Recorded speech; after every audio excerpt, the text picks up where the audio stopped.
Hello, everyone. This is Pritam Atma, author of Mystical Motherhood, Fertile, and Alchemy of Becoming. I have an amazing guest here with me today. Her name is Kelley Knight.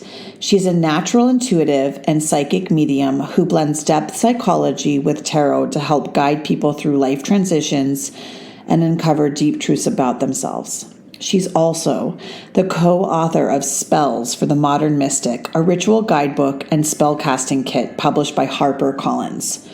She is the founder and owner of the Modern Mystic Shop, a modern metaphysical shop that focuses on ritual tools that is online. So if you like anything we talk about today, you can go to her shop and purchase it.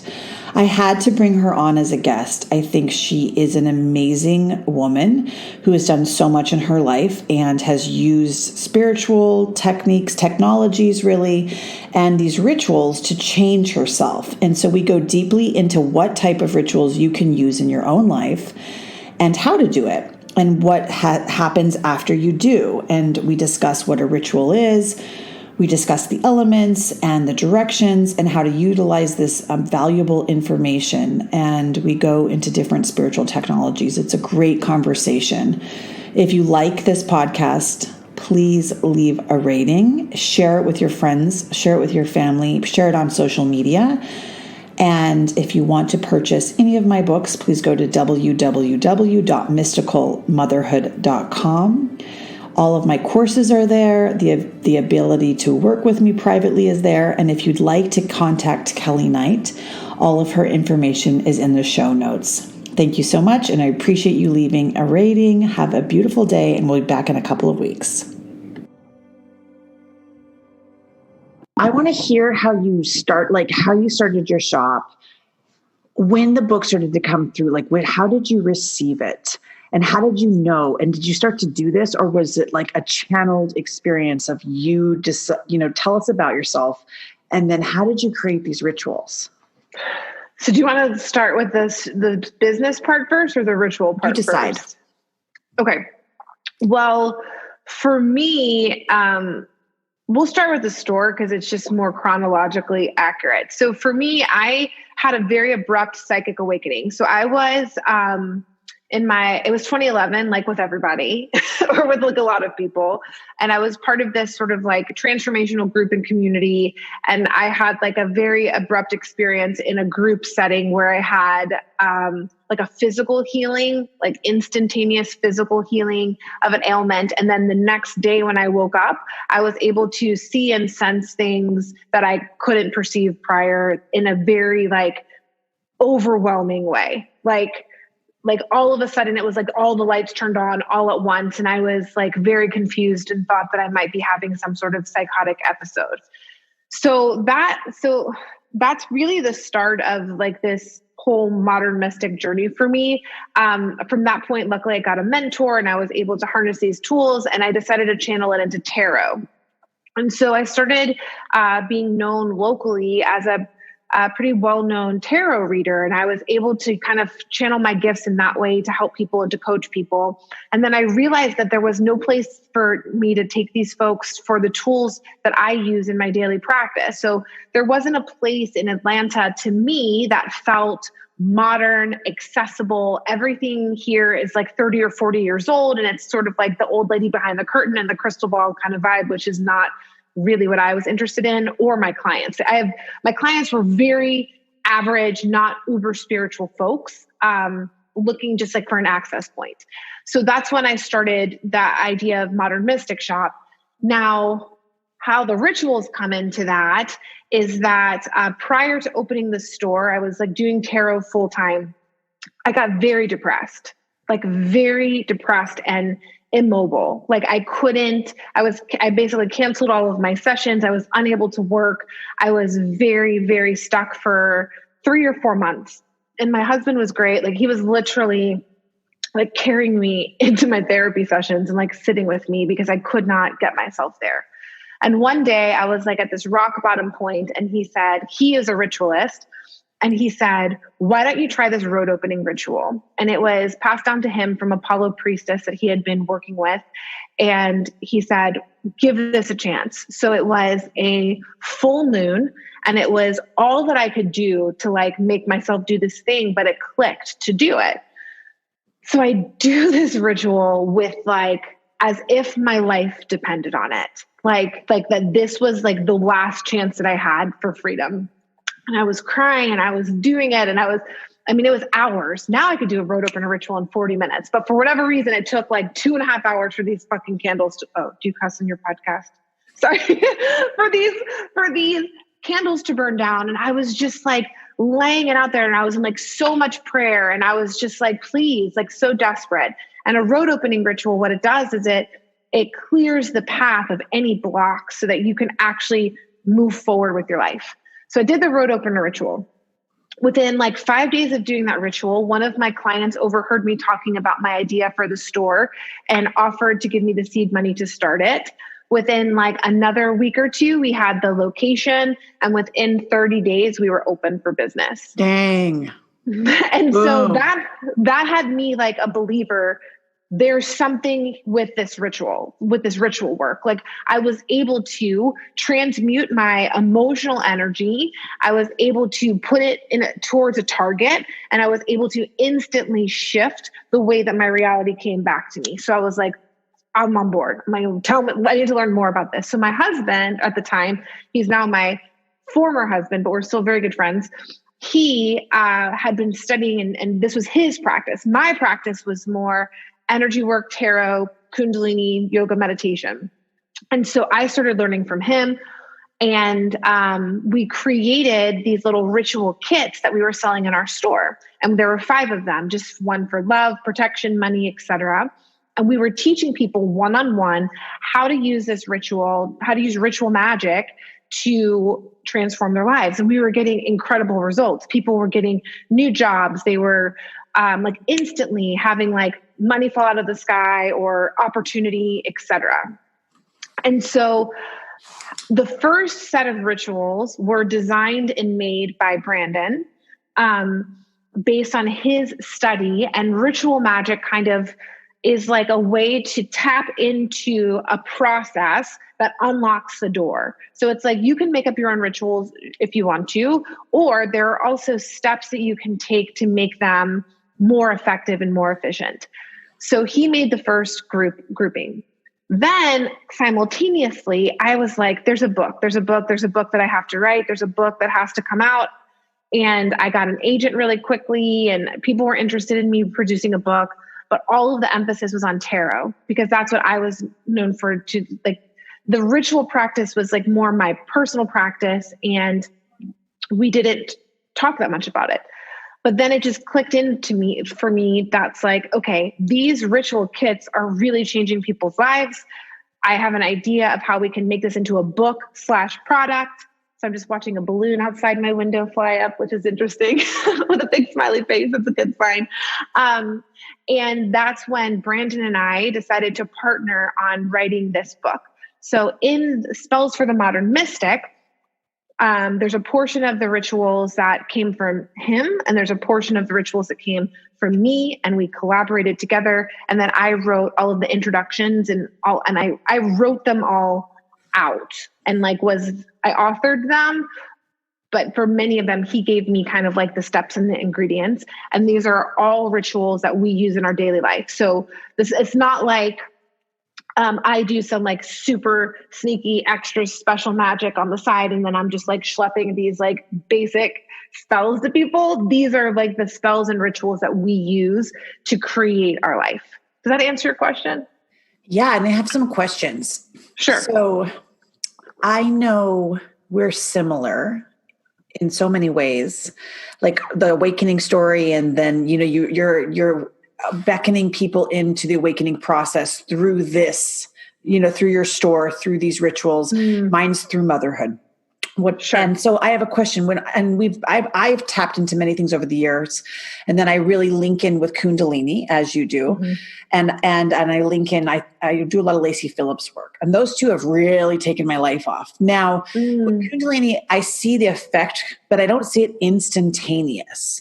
Have you had anything else? I liked when you said that. And have you had anything else in your life that's so instantaneous than rituals? Like, why is it, do you believe out of all these powerful modalities in the world, that I know you've tried them all? Yeah, I've tried a lot. Yeah. And so what do you think is the most powerful? And do you think it's per person? Do you think, Well, I think ritual works very immediately because it takes into account the way that we approach ritual, which is sort of psycho-spiritual. So we use self-hypnosis, we use the psyche, we use your emotional energy that you call up. And we teach you how to transmute that into something, a vibrational frequency that will create a match for what you want. We use like these ancient techniques with directions and planets and colors. And it's like you layer everything together just right to kind of like shoot your intention in a very directive and powerful way. And so I think that because ritual engages like the entire being, and then you actually build through this ritual practice, all of this energy, and just like shoot it off with so much direction and specificity, like you command the universe to respond in kind. And like, I feel like it has to do with universal laws. Like when you access and you follow these procedures, there's no other option except for the universe to respond, if that makes sense. And so that's why I think that ritual works. But the thing is like we say in the book, like you have to have the insane belief. We call it insane belief because it feels crazy that you could do something and so instantaneously have a result. That's a key to it. So it doesn't work for everyone. So if you're like a super skeptic and you're not going to believe that it works and you're not going to generate the energy and do it full out, it won't work for you. So I don't know that I can say that ritual will work for everybody, but if you believe in it and you give it like your all in the moments that you're doing it, it will work for you.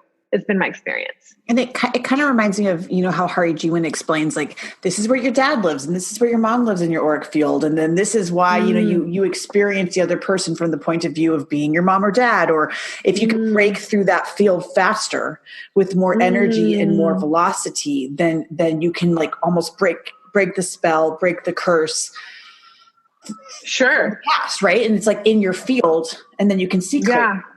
Yeah, that's a great way to put it. And then I also find that Kundalini yogis are excellent at ritual because it takes a level of discipline and self-hypnosis and staying still, like to stay with it. Like these rituals will take you sometimes like an hour and a half, 2 hours. And there aren't a lot of spiritual practices out there where you're putting yourself in uncomfortable situations for 62 minutes or 2.5 hours with like our long neck on cars or whatever. So I will say like people that have had practice in advanced practice in meditation and shift moving energy will fall into ritual work and have amazing results because they're already sort of have built those muscles, right? And they have those understandings. So a lot of Kundalini yogis in particular are fucking awesome at ritual work as soon as they drop in because they know what it's like to actually dig in and push.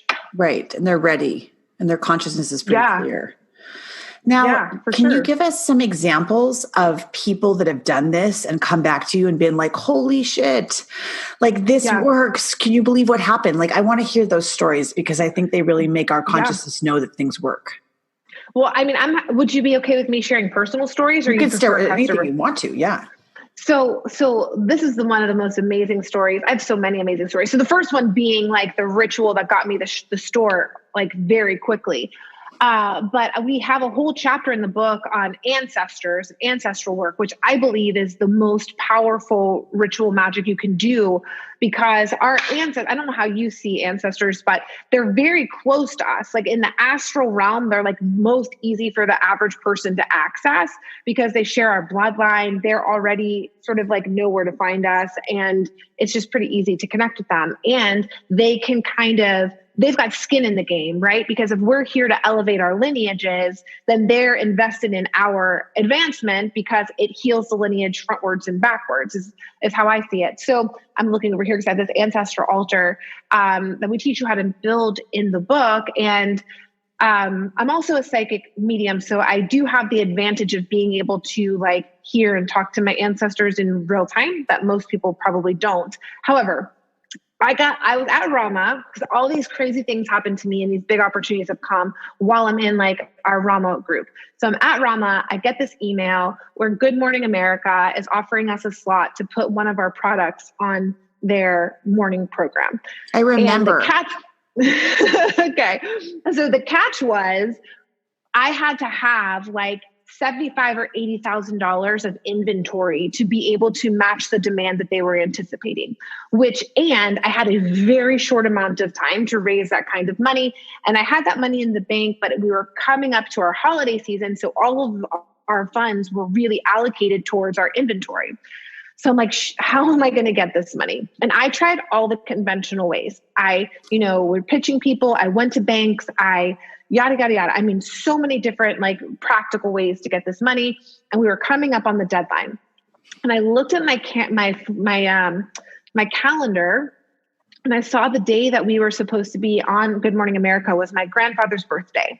And he's on my ancestor altar. And it clicked the idea that I went to my ancestor altar. I had 24 hours left to secure this money. And I said, Grandpa, if we are meant to be on Good Morning America on this day, I need you to get me this money because I am out of ideas, freaking done. So I just asked him, and this is an ancestor altar that I've been working with for years. And it's almost like depositing into the bank account of adding energy to this. So I leave the altar, I go get a massage at my friend's massage studio. And she's like, how are you doing? And I was like, oh, I'm fine. Just trying to get $75,000 to fall out of the sky so I can be in Good Morning America with our product or whatever. Ha ha ha, go into the massage, come out. And my friend who was massaging someone else said, my client overheard you and she wants to give you the $75,000 so that you can be in Good Morning America. And I was like, what? So the lady comes out and she's like, hey, I've been a customer of your store for 4 years. We've never met. Christine explained your circumstances. I just have this money sitting here. It sounds like you just need to borrow it and you would pay it back like within 30 days. Let's work it out. And there was my money. Holy shit. I love it. That's amazing. I mean, that's what what was the saying? Like, I don't believe in miracles. I demand them. I expect them or something. Yeah. Yeah. I expect them. Yeah. Yeah. And so like that was like the most instant physical manifestation I've had.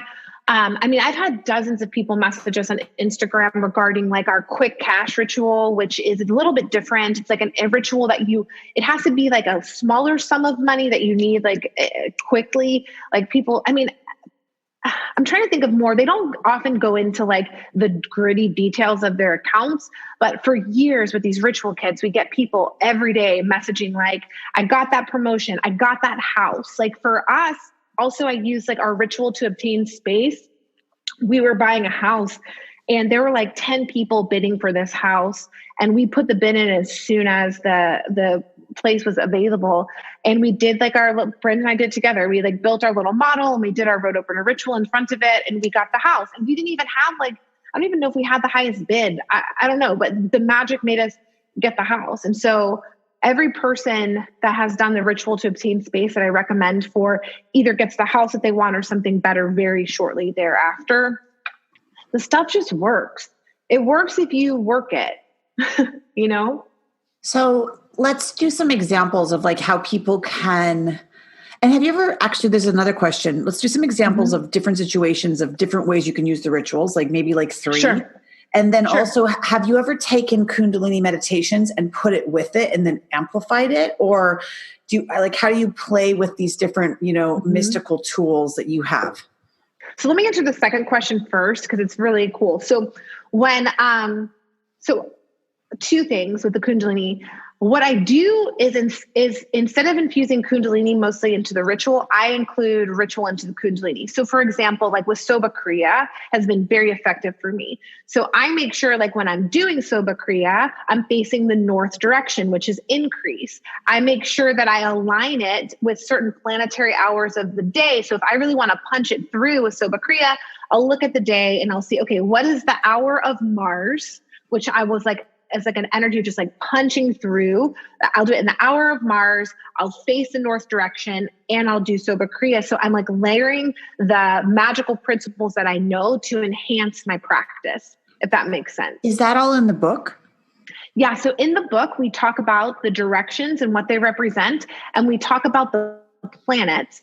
We can't put the planetary hours in the book because they rotate every day, but you can go to a planetary, you can Google like planetary hour calculator or something like that. You put in where you are in the globe and it'll tell you like, this is the hour of Venus, hour of Mars, Jupiter, and they come twice a day.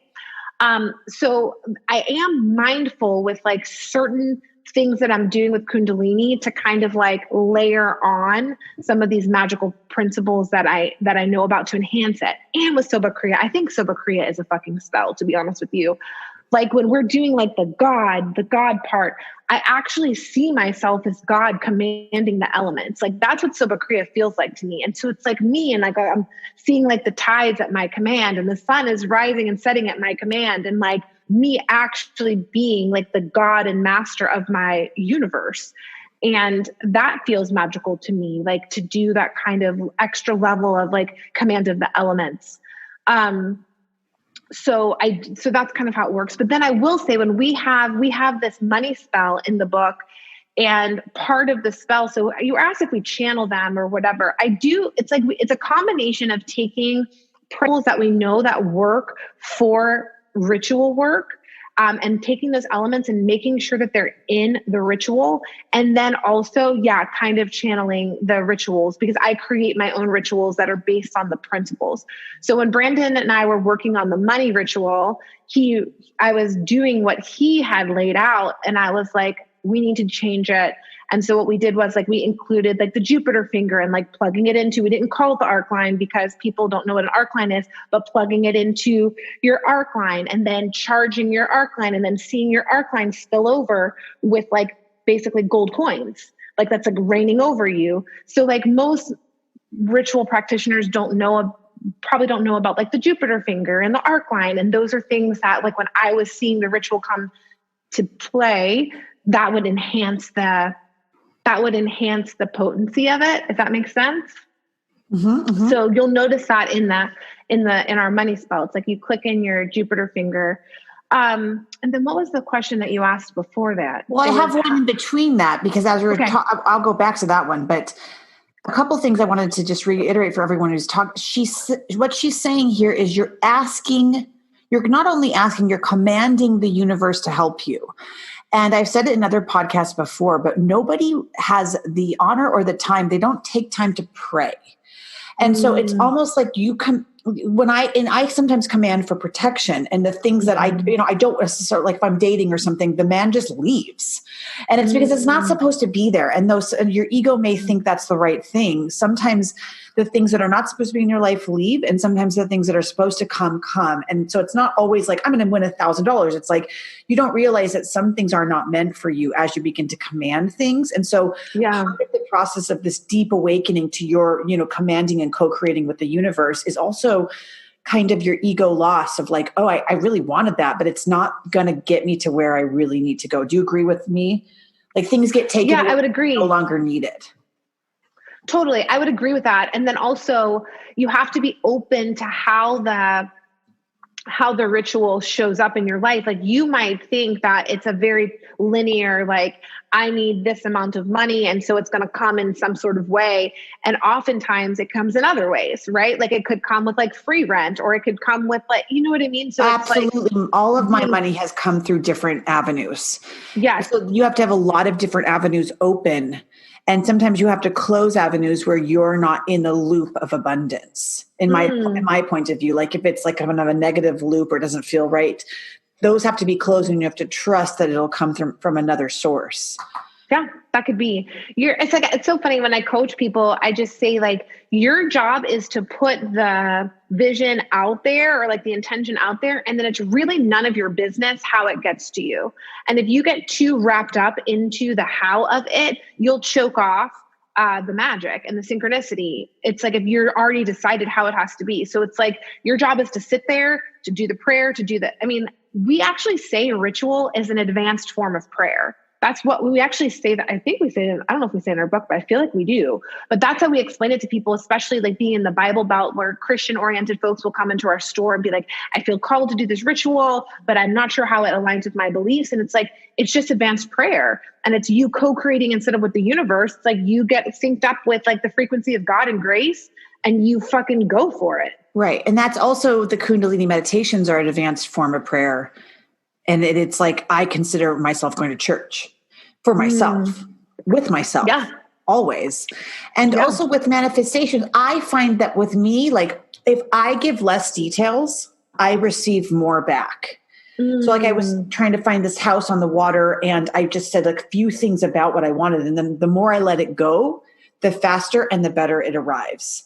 And that's very hard because there's no ego involved. It's just trust in the universe that it's going to come through somehow. And it's always a miracle how things happen. Totally. And that's part of ritual too. Like part of the key, one of the keys to ritual is basically surrender. It's like, you've got to do the work and know that you left it all out there when you did your ritual. And then you basically set it and forget it.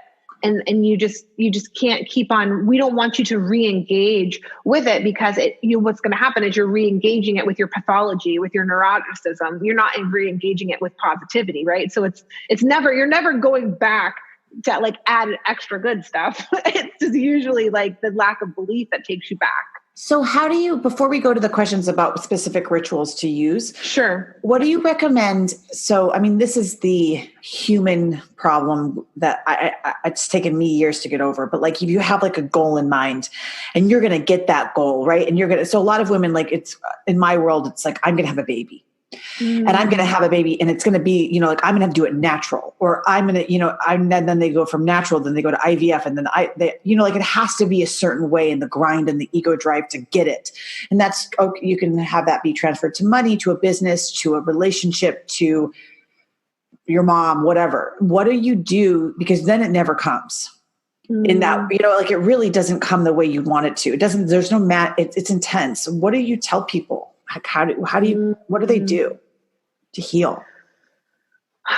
Well, that's an interesting question because I'm curious. That makes me, when you say, what do you tell people to do to heal? It makes me curious about the lineage too. And like how there might be impacts of how things have to be done or these desires that are being kind of like pressurized from the lineage to be in a certain kind of way too. It's an ancestor thing. Do you think it's possible? Yeah. It's a curse thing? It's a what thing? Do you think it's ever like a curse or are you thinking more it's like ancestral or I would call that, to me, it's epigenetically. Yep.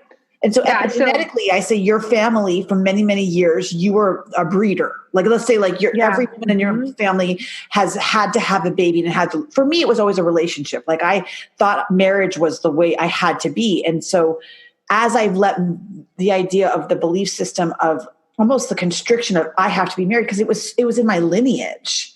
Yep. That's a major meaning. That's exactly where I went to right off the gate is like some of these pressures that are internal pressures are inherited or absorbed and not even really ours. So if you want a solution to that, through ritual, there are many solutions and ways that I approach that I would 100% go to someone like me that does the reunion process, like the healing work that I do, really helps to unwind familial patterns. However, if you want, since we're talking about ritual magic, in our book, we have a ritual to heal the family line. And that came straight from me. And it's super cool. Like there's honey and there's salt water and there's a black candle and a white candle that you merge together.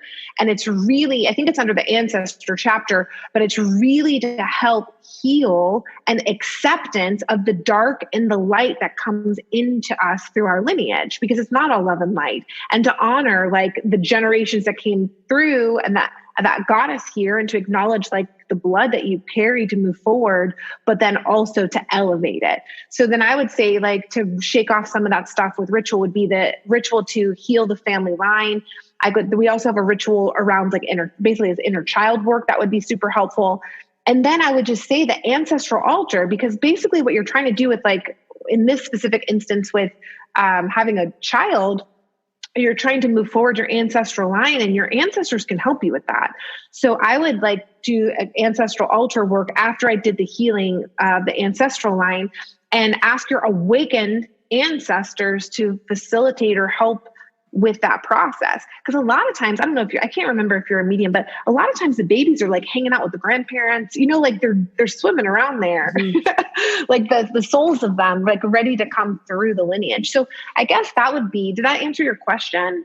Yeah. And I can personally say that as I let go of my lineage, which, it's not like light work, it's the heavy work.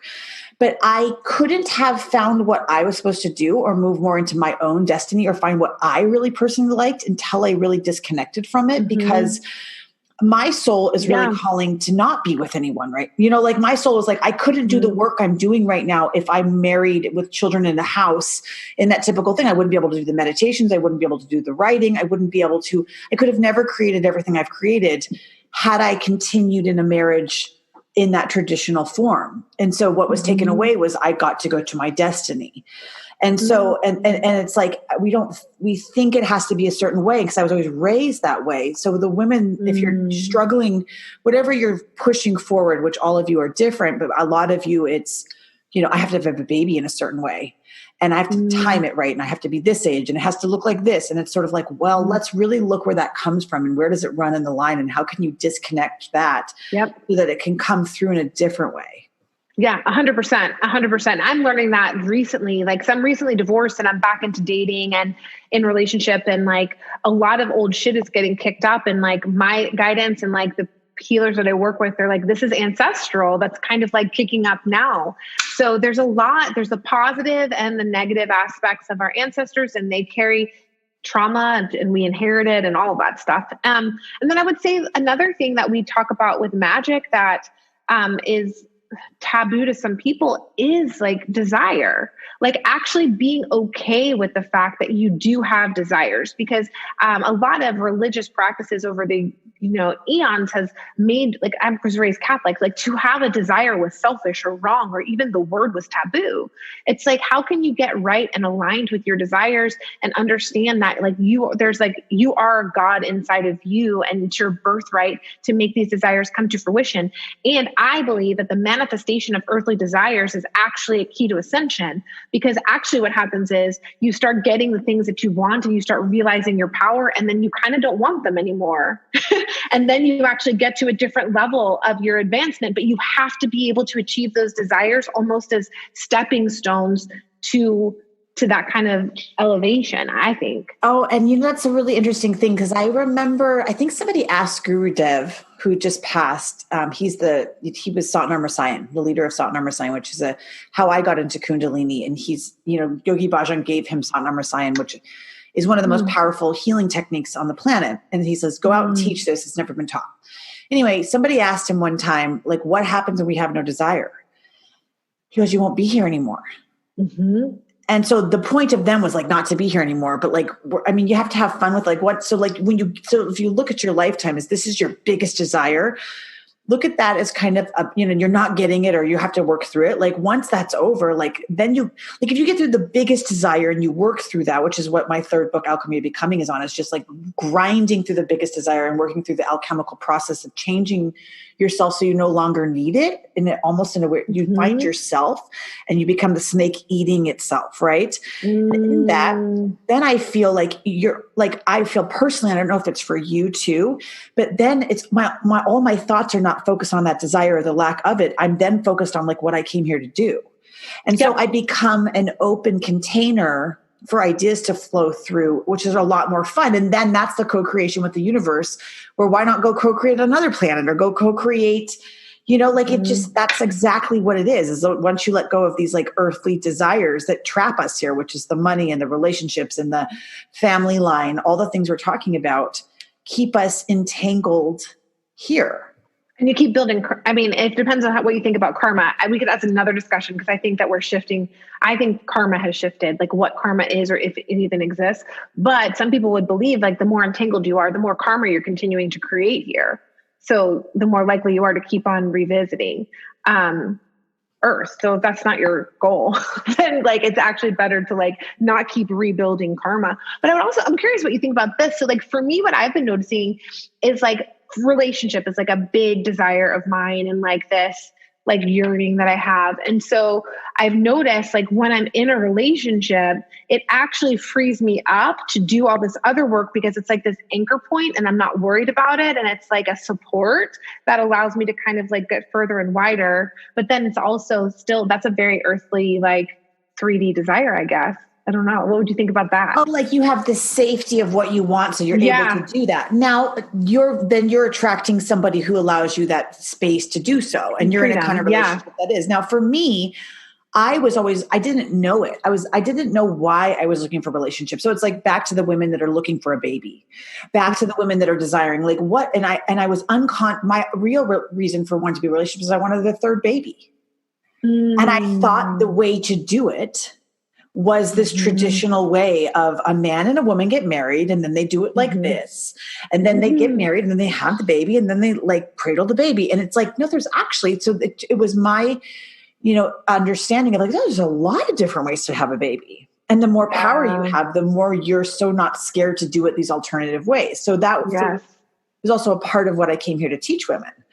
Got it. And so for you, it's like, do you like to be in the relationship because the feeling of safety? And maybe that's what it gives you. For me, I was looking for, to be honest, at that point in my life, the sperm.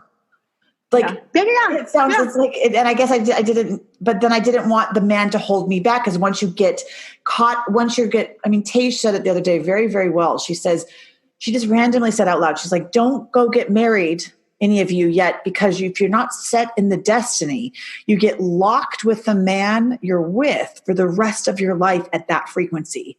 And so you can't, you think that you're not in a relationship for some reason. It's because once you're locked in your destiny, once you're locked fully what you came here to provide and what you're really supposed to do, then the person will come in because you're not looking for anything else. You're in your, so if you get locked in the wrong frequency, your real mission can't come through. Oh, it's interesting. I'm going to think about that. Thank you for sharing that. Yeah. I thought that was such really an oracle. She said that. She's such an oracle. I know. And she says it so randomly. I know. You got to listen because it's like, you never know what that big thing's going to drop in. Yeah. Oh, that's cool. Yeah. So like for you, I don't know, like what do you want? I mean, for you, you're probably still looking to heal. It's a huge transition. And then you're looking for that. I went through it too. I want to send you my book because it was my healing process as I went through that. Yeah, I'd be very interested. Yeah. So you were asking also about, I guess, like spells and how to use them in certain situations, or what was the other question? Like other examples. So we've come up with a few, like ancestors, I guess. I have one for me. So now, like, as I've let go of the relationship and the things I thought I wanted, now like all these amazing ideas are coming through with how to package my work into these classes for midwives. So I had this amazing woman come into my life yesterday at a conversation. She was a nurse I worked with like 12 years ago. She left her, we were on the same track in our careers. And she then worked at a hospital and she created a program for women to like birth more naturally in a hospital. She left her job at this high hospital and has created like a $1.5 million company right out the door of teaching this to nurses around the nation. And I was like, this is exactly what I'm going to have to do with my work. Like I was waiting for them to tell me like, what is this about? Like, why did I write these books? How am I going to teach epigenetics? Because it's very new in my field. No one in my field understands like epigenetics and pregnancy and the period of conception. So this is my mission. Now, what ritual would you do for me with trying to like, this is a small undertaking because I've already done so much work towards it. In that way, it's not like I'm just entering into the abyss. Like I'm becoming an expert within my field. Sure. Then how do I package it and give it out to this particular sect of humans? I mean, I've already mentioned this ritual, but it's the best. I mean, it's my favorite number one most effective ritual, which is the road opener, because it's really an opportunity spell. And what it does is it really just clears the path and clears the way for everything that you would need to execute on this idea to come through, and to get anything that would sabotage you or even your self-sabotage or whatever out of the way. And so it's just like, if you can imagine like a freeway that just extends as far as you can see, and you can just go as fast as you want because you're completely unobstructed. And so, I mean, that's sort of what I would think would be, at this point, it's like, bring in the opportunity to manifest and take this idea. It's like, I'm a tarot reader. So like right now it reminds me a little bit like you're the fool card. It's like the potential, and you can see all of those different elements floating around, and we got to get you to the manifestation, which is like the magician, where you actually actualize it and call it in and package it and send it out. So I mean, for me, that would be a really great ritual to do probably quarterly as you hit these different milestones, just to keep blazing that trail wide open and get everything out of the way. Awesome. Anything else come to mind as you're thinking this? Maybe with Sobha Kriya? For yours? Oh, I love Sobha Kriya. I mean, I would definitely be doing Sobha Kriya every day. I used to do it every day for a year, and then I got my job at Genesis, and that was like exactly what I needed for my career. That's awesome. You're saying any other rituals for exactly what your circumstance that you mentioned? I'm trying to like go through. So, I mean, it's not really that you need money, right? It's just that you need the resources. I'm financially, house-wise, children-wise. I mean, full relationship hasn't come through yet, but it's like, I see it. Now I'm not even, that's not even a concern to me, because I know I have to do this. Yeah. I mean, I feel like that's my number one recommendation. It's like, there's 25 rituals in the book, and that one's the one that would like hit that nail on the head. And of course you would be layering it with your Kundalini yoga work and other things like that. But that to me is like 100% on target with what you're trying to do. And, it'll help you. What's so great about like this ritual and rituals in general is like, it helps you create a target of where you're going. And so I know we were just saying it's interesting, because it's like, really, you have to adapt the ritual to you. Cause we were saying like, sometimes the less specific you are, you can things come in strange ways. I find a lot of times, though, with ritual, if you do know a specific target, it can help you like hit that exact target too. If that's how your psyche works, I think you've got to know how your psyche works. Like with me, like I always hit number targets with sales goals and stuff. Like if I say the goal is $2 million in 365 days, like we'll always hit it. I don't know how sometimes, but like it happens. Awesome. So, and then for women that are trying, there's two situations. Women that are like mothers that are at home and that want to, like, I felt it before, like when I was a mom and I wasn't doing what I was supposed to do. And I just thought I was supposed to be happy with my kids. And then you think you have everything in the world, but you really don't have your own passions going on. And there's a lot of grind to that. What do they do? And then the second one is, what do women do who are wanting children? Let's do the wanting children one first, because that popped in my mind as soon as you didn't even ask the question. And I was like, I think she's going to ask this question. This is the answer. So let me do that one. So this is going to have to be adapting a ritual in the book. So I have a ritual in the book that I created years ago, and it's 40 days to attract a committed relationship. And it's a 40-day candle ritual that you do every single day as your daily practice to call in a love relationship. I think that this could be completely adapted to a mother calling in the soul of her baby. And basically it's like, it's called, like I said, it's like a ritual to attract a committed relationship is what it's called in the book. But basically what you're doing is you're lighting a candle each day, one for you and one for your future partner. And then you do this, like there's a butterfly in the middle of it. And you do this visualization of like feeling the energies like merging and coming together and coming to fruition. And then you let it go, and you do it every day for 40 days as your practice. I think you could, instead of lighting the candle for the future partner, light the candle for your future child, and envision and get the physical feeling of what it would be like to bond with that baby and invite it in and see it grow and mature with you. So we don't have a chapter specifically on like motherhood, but I think that could easily be adapted to kind of like open yourself up. And it's like opening yourself up from that heart space, not from like this the ritual gets you in that heart space, not in this needy, like grabby kind of desperation kind of place, if that makes sense. Mm-hmm. I think that would actually, I would be curious if if any of your listeners decide to do that and then they get like pregnant within 40 days, please let me know. Yeah, right in. That'd be awesome. But I think that's because really what you're trying to do with that ritual is align yourself with the vibrational frequency of a partner that's a match for you. I don't see why you couldn't do that with the soul of a child, except for the fact that they're like not on the earth just yet. But I feel like that could work. What was the other question about finding your passion? Yeah, like the women that are, mothers, and they get lost in the motherhood. And then they kind of are like, well, where am I? Who am I? Yeah. What am I here to do? And because they can't think, they think the normal grinding job is they can't find their own passion. Maybe it's even with like making poetry or their own musical practice, something like that. Yeah. So there's this one ritual. It's the only ritual that we like really call a deity by name, but it's a ritual with Kali, and it's a transformation ritual. And it has a lot to do, like we give you a track to listen to like dancing and moving your body and like really like generating creative transformational energy. So I think that would be like a really good ritual for somebody that's looking to just like engage with spark and passion and raise energy. I think it's actually very fun. Like we have a lot of people that was like, that was really, really fun. You get like sweaty and you're dancing and it's like a lot of movement, but it unlocks like this transformation of creative fire power within your being that then like it frees you basically, from like feeling trapped. I'm seeing like this 8 of Swords kind of energy of you just like kind of break out. So I would recommend doing that. It's really fun. It's like a really, really fun ritual. Cool. I'm trying to think what else. Anything else come to mind?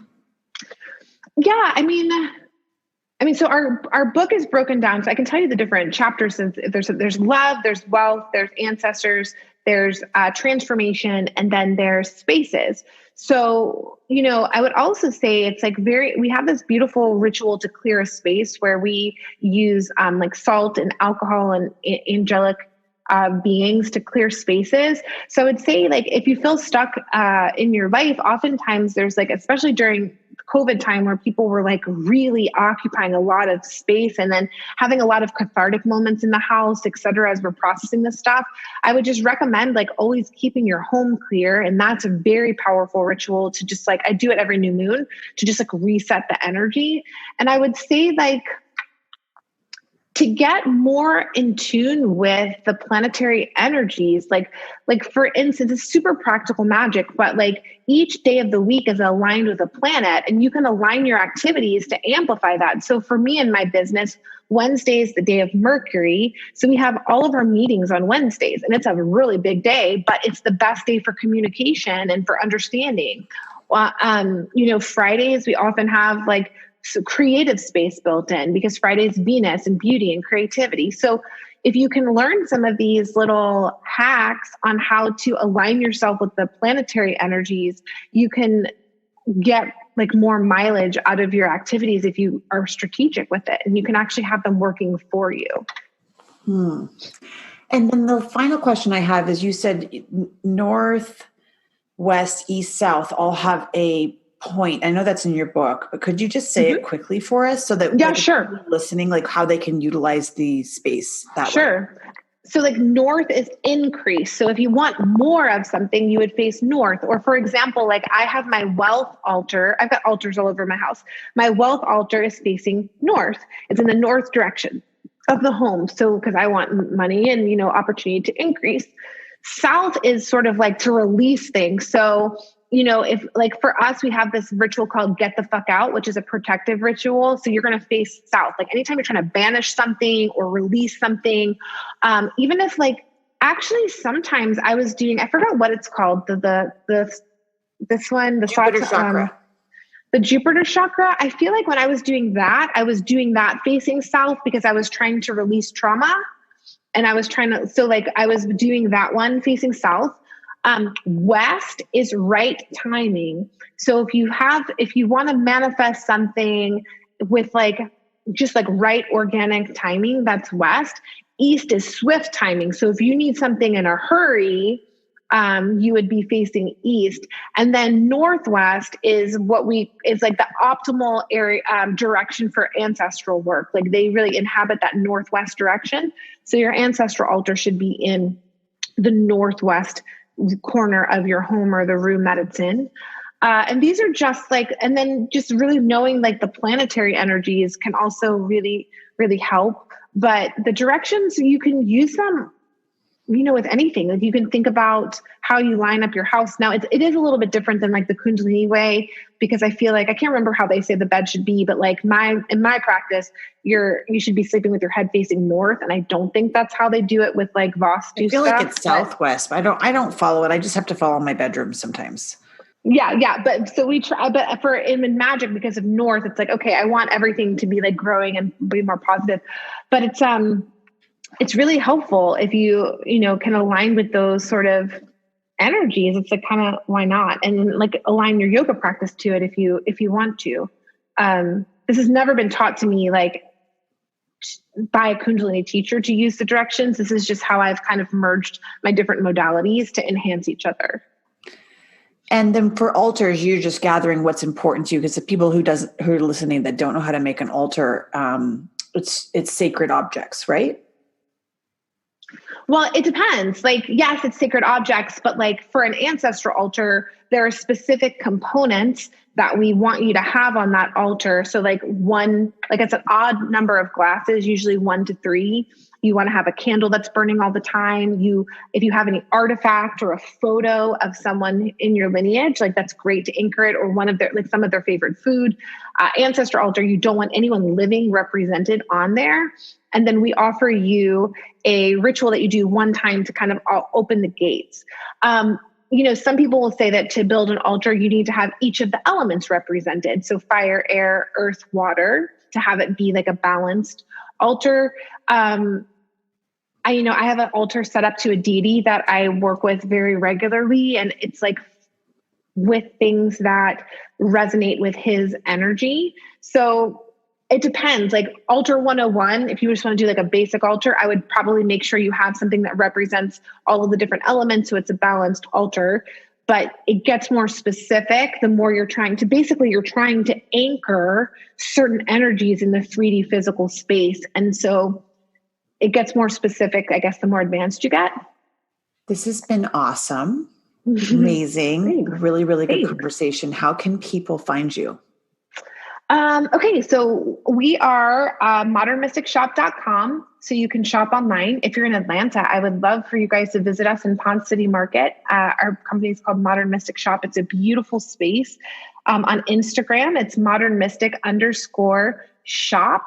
And if I don't have like a public link, so I'm usually not taking new clients to do readings and stuff with me. However, if you DM us and say you heard me on this podcast and you want my booking link, because I'm sure your audience is good, I can share my booking link if anyone wants to do one-on-one work with me. That would be readings or energy healing.